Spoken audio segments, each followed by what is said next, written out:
Guys, for today's vlog, SYM Novaliches naman tayo. At opo, kasama natin ngayon yung pinakabago nilang version of Marvel 125, si Marvel 135 FI version. I-check natin yung kanyang specs and also the price.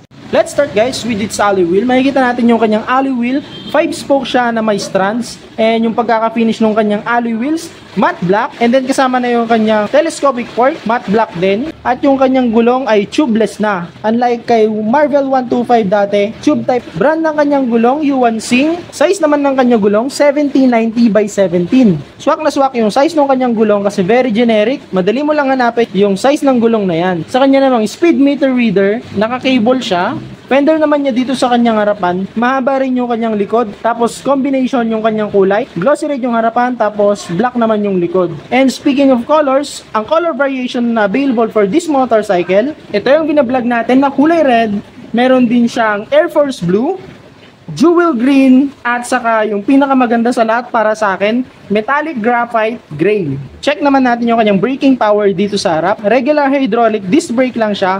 Meron siyang double piston caliper. Tapos yung caliper niya kulay red, parang aftermarket na.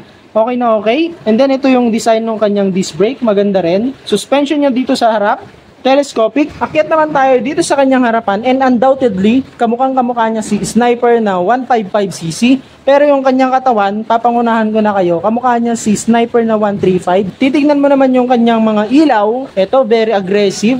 Sharp yung pagkakadesign sa kanya.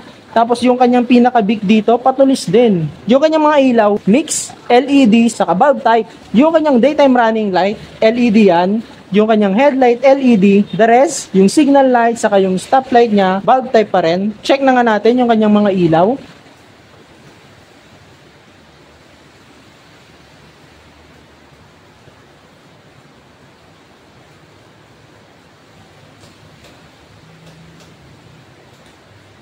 And then pag titignan natin dito sa kanyang pinakaharap, may highlights din siya dun sa kanyang air vent na kulay red, tapos combination of kulay black. Decals naman niya, may 130i, it represents fuel injected. Pupuntahan naman natin dito sa kanyang pinaka headlight, makikita mo, pag dito ka puposisyon, talagang very curve lang. Panghiwa talaga ng hangin, may deflect talaga niya yung hangin, no? Maganda yung aerodynamic na pagkakadesign sa kanya. And then makikita mo dito sa pinakaibabaw, gusto ko yung pagkakaposition ng kanyang decals.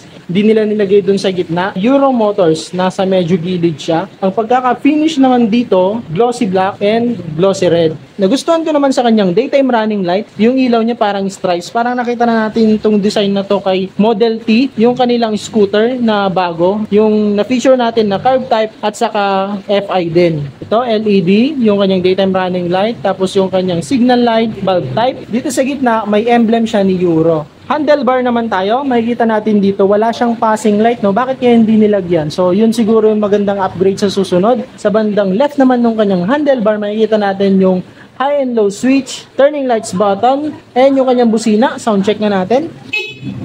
Malakas din yung kanyang busina. Dito naman sa kanyang right, makikita natin yung kanyang lever, walang coating. Tapos andito naman, hindi siya automatic headlight on. Meron pa rin siyang headlight switch. Yan yung kanyang dim light and yung headlight niya. Yung kanyang rubber sa kanyang grip, maganda rin. And yung grip end niya, dito, bakal, kulay glossy black yung pagkaka-finish sa kanya. Kung nandito ka nga sa banda rito talaga, kung nasakyan mo na yung Sniper na 155, ganun na ganun yung feeling niya. Tapos itong motor na to, ang daming carbon type design. Isa na dyan yung kanyang side mirror, tapos itong side fairings niya dito. At ngayon naman, puntahan naman natin yung kanyang panel gauge. Open nga natin para lahat tayo masaya.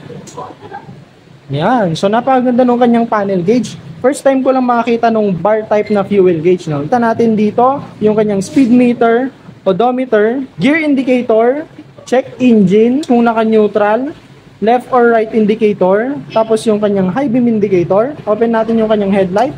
Ayun, so napakaganda. Parang pag inaantok ka, tapos makikita mo yung kanyang panel gauge, nakakagising sa mata, parang nakaka-refresh ng mata. Tignan naman natin yung kanyang signal light, high beam indicator, ayan. Tapos makikita natin, nung pagpatay natin ng makina, glow in the dark. Kapag inoon mo yung kanyang headlight, may ilaw siya, tapos pag pinapatay mo siya, glow in the dark siya. Oo. Yan, nakita nyo, glow in the dark. Punta naman tayo dito sa kanyang medyo baba sa may kanyang ignition. Yung kanyang ignition, disusi pa rin siya, hindi siya keyless. Nagustuhan ko sa kanya yung kanyang shutter key. Tignan nyo. Pipindutin mo lang yung kanyang shutter key. Boom, sarado na. Tapos, gagamitin mo lang to pang open. Napakadaling i-open yung kanyang shutter key. Tapos, ang nagustuhan ko rin sa kanya, dito mo na rin bubuksan yung kanyang seat. Counterclockwise lang. Ayun, open na yung kanyang seat. Makikita rin natin dito, marami siyang design. Katulad nito, parang may air exhaust na rin siya. Pati din dun sa kabila. Dito nga makikita natin, napakaganda ng pagkakadesign sa kanya. Kamukha niya si Sniper na 135. May air exhaust din siya dito. Parang may mga hasang, nagdagdag pogi points sa kanya. Agaw pansin nga rin dito sa kanyang kabila, meron na siyang USB charging port. Ayan o. USB type na siya, hindi mo na siya kailangan ng adapter para mag-charge. Maganda yan for the long ride o kaya dun sa mga naglalalamove, yung mga courier drivers natin, nagdi-deliver, ayan, so nag-aangkas, ayan. So pwedeng pwede sa inyo yan kasi may lagayan din dito ng cellphone. Unlike si Sniper, wala eh. Pero dito, nilagyan nila.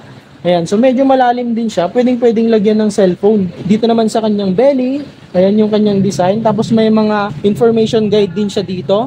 Dito naman sa kanyang side fairings, makikita mo dito na may Euro motor na decals. Tapos may stripes lang na red. At makikita mo dito yung EFI na decals, electronic fuel injection. At nagustuhan ko rin yung kanyang cowling. Napakaganda nung cowling niya. May design na siya. May carbon type texture yung kanyang plastic dito at hindi basta-basta tatalsik yung putik, ayan, dito sa kanyang makina kasi may cover na rin yung kanyang cowling and mahaba din yung kanyang fender. At nagustuhan ko dito, para siyang may radiator, no? Ayan, no? Pero air-cooled pa rin siya. Ito naman yung itsura ng kanyang side fairings. Dito sa may bandang left niya, makikita natin dito, may Euro motor na naka-engrave. Ito yung kanyang shifting o yung kanyang cambio. Ito yung kanyang side stand. Yung side stand niya, wala pong sensor yan. Tapos glossy yung pagkaka-finish na napakalinis lang tignan. 4-speed naman itong motor na to. Yung kanya namang starting system, makikita natin dito, wala na siyang kickstart. Electric starter na lang ang meron sa kanya. Side fairing signature niya, no? Napakaangas talaga. Aggressive yung pagkaka-design sa kanya. Which is yun yung nagustuhan ko talaga dito sa motor na to. At mas pinalakas na talaga tong motor na to. For the max torque naman, meron siyang 10.5 Nm at 5,000 RPM. Max power naman niya, 7.5 kW at 8,000 RPM. Dati 125, ngayon 130cc. And yung kanyang engine type, 4-stroke, single cylinder, single overhead cam, 2 valve saka air-cooled. Puntahan naman natin yung kanyang seat. Two-tone siya. Dito, saka dun sa kanyang pillion seat. Magkaiba yung texture niya. And susubukan nating upuan sa height nating 5'6". Ano nga bang itsura natin dito sa motor na to?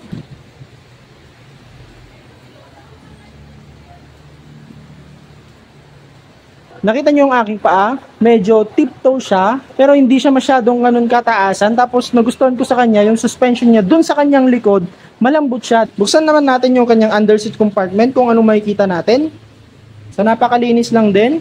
Makikita natin dito na may tool organizer rin siya. Pwede mo ilagay dyan yung tools mo o kaya yung mga papeles. Kaya lang na-observe natin dito, wala siyang helmet hook. O hindi ko alam kung helmet hook to kasi masyadong mababa eh. Pero dito naman, at least sa kanyang category na underbone, meron pa rin siyang compartment. Pero ngayon lang tayo nakakita ng compartment parang hagdan. So ito yung pinakamalalim, tapos dito yung pinakamababaw. Pinaximize nila yung space. Medyo binaon nila yung lalagyanan ng battery. So dito yung battery. Meron din siyang kasamang tools na swak dito sa pinakadulo.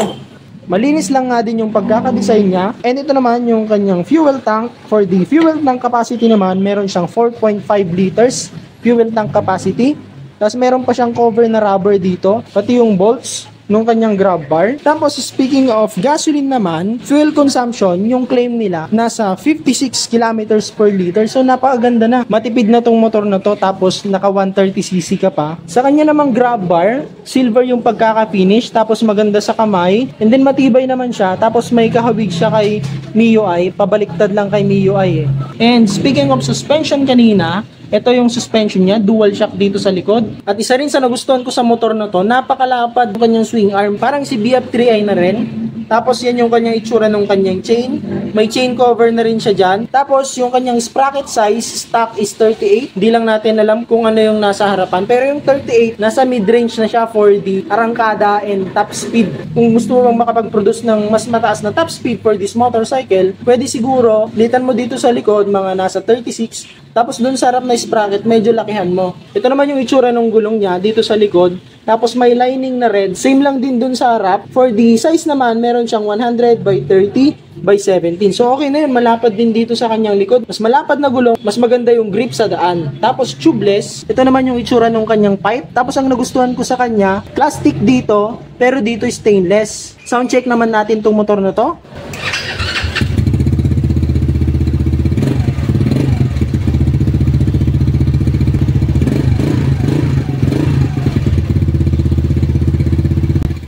Ayun, so narinig niyo yung kanyang tunog, napakaganda, napaka-calm lang niya. Hindi mo masyadong maririnig yung fuel injection niya kapag inoon mo yung kanyang ignition. Konti lang yung sounds na naproduce niya. Tapos ngayon ko lang napansin, meron din pala siyang mudguard dito. Ayan, so may maliit siyang mudguard nakabit dito sa kanyang swing arm. Ito naman yung itsura ng kanyang taillight. Bulb type pa rin siya, bulb type. Tapos yung kanyang signal light, umaalog siya. Ayan. Ito yung isa sa pinaka-prone na masira pag ganitong umaalog. Tapaludo dito sa likod, mahaba rin, tapos mukha talaga siyang sniper. Braking power naman dito sa likod, naka-drum brake siya. For the SRP of this motorcycle, andito si Ma'am Rica. I-discuss niya sa atin yung kanyang SRP, yung monthly niya, at kung saan sila nakalagay. Ilabot ko sa kanila yung Marvel XI 130. Hi guys! So, pinapresent po namin sa inyo ang aming Marvel XI 130 na FI na po. Ang SRP po niya is 62,300 po. Available din po siya sa installment. 3,500 po siya down payment.